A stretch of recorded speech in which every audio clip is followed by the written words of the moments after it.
Homelessness wasn't what I thought it was, and being homeless is very uncertain and very chaotic, and it's very scary. I lived in Maryville. I was an in-home health care worker, and I had student loans, car payments, rent, utilities, credit card payments,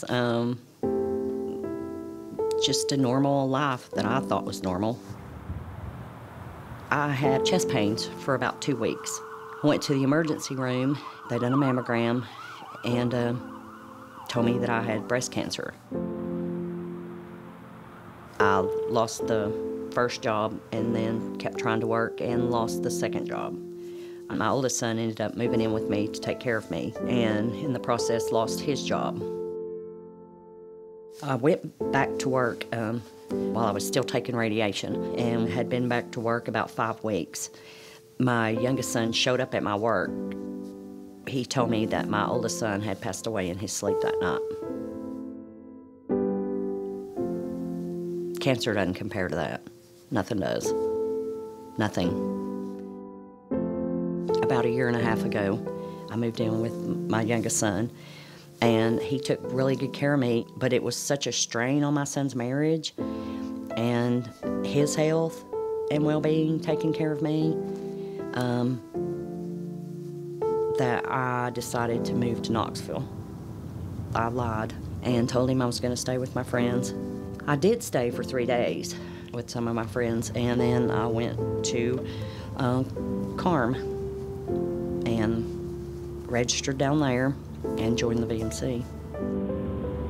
She told me I need to go to the Social Security office and I'm going to have my prescription refilled and I'll see you next Friday.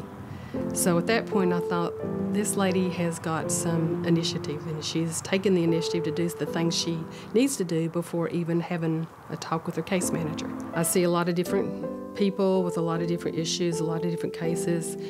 But Diane was special in the way that she was an overcomer. She did not give up. I had lost my job in my apartment, and my credit was shot, and they repossessed my car. I had walked under the bridge, and there's people sitting everywhere. And some of those people looked like they'd been there forever, and some of them had been. That scared me to death to think that I would be sitting down there on that bridge 5 years from now. Well, first of all, Nancy made me feel really comfortable.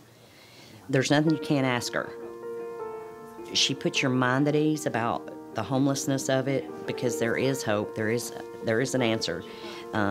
It just depends on how badly you want it. And she's my friend. They told me how to go about getting my birth certificate, and they took me to the Social Security office. I got my driver's license. The Volunteer Ministry Center pays for that. If you need help filling out your application, they'll help you. I also filled out one for KCDC. And Diane had a lot of MRIs, a lot of appointments that she needed to go to. We helped her with transportation. Also, she needed some dental work, and we got her with the clinic in VMC, and they took care of her dental work, something that was very important to her. They have access to stuff that I don't have.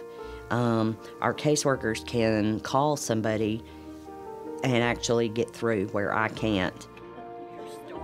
I moved into my apartment on November 19th at Summit Towers. They called and told me that I could sign my lease the next day and that I had to bring my deposit and my first month's rent. The VMC wrote 2 separate checks, one for my deposit and one for my rent. And my caseworker, Nancy, she took me up there to Summit Towers to sign my lease and to get my keys. VMC paid my deposit and my first month's rent. And we got me a sleeping bag and a pillow and some food, and I went to my apartment and spent the night. I didn't have anything hardly at all in there, but I loved it. It was mine. And I wasn't homeless anymore. They give you a lot of stuff. There's dishes and silverware and cups and pots and pans and dish towels and soap and bath towels. Food. Then they make arrangements to take the truck and you go to Angelic Ministries to get furniture, couch and bed, and dresser and lamps. And they move all that. They take the truck and they load it and they move you into your apartment. Diane was very accountable as a client. She did things that she was asked to do, and she would even initiate things. They're not going to do it for you. If you don't have the drive or the want, they can only point you in the right direction. I can't give up. I don't have it in me.